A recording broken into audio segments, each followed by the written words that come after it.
আগামী 7 মে লোকসভা নির্বাচন উপলক্ষে খড়গ্রাম বিধানসভার অন্তর্গত কল্যাণপুর 1 নম্বর 2 নম্বর অঞ্চলের বিভিন্ন গ্রামে 9 নম্বর জঙ্গিপুর লোকসভা কেন্দ্রের লোকপ্রিয় প্রার্থী জনাব খলিলুর রহমান সাহেবের সমর্থনে নির্বাচনী প্রচার। এই রোড শোতে উপস্থিত ছিলেন জঙ্গিপুর সাংগঠনিক জেলা সভাপতি ও তৃণমূল কংগ্রেস প্রার্থী জনাব খলিলুর রহমান সাহেব সহ মুর্শিদাবাদ জেলার প্রাথমিক বিদ্যালয় সংসদ আশিস মার্জিত মহাশয়। এছাড়াও এখানে উপস্থিত ছিলেন জঙ্গিপুর সাংগঠনিক জেলা সংখ্যালঘু সভাপতি জনাব হাবিবুল্লাহ সাহেব সহ বড়ুয়া ব্লকের সভাপতি জনাব গোলাম মুর্শিদ জর্জ সাহেব সহ কল্যাণপুর অঞ্চলের সকল স্তরের নেতৃত্ব। খড়গ্রাম থেকে আকরাম রেজার রিপোর্ট, নিউজ এনটিএম।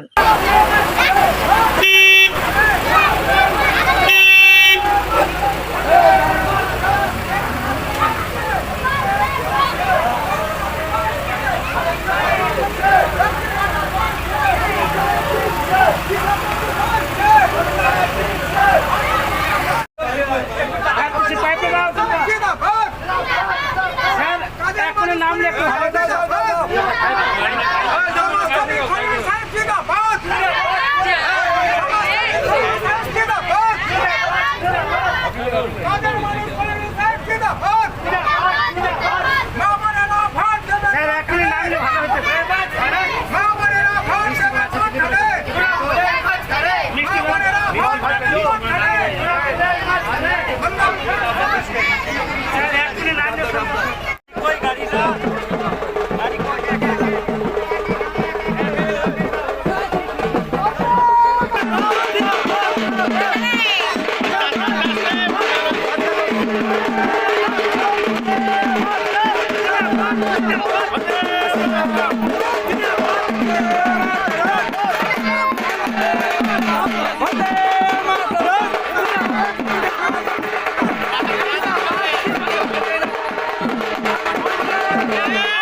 অব্যাহত রাখার লক্ষ্যে আমি সকলের কাছে আমার আবেদন যে আপনারা তৃণমূল কংগ্রেস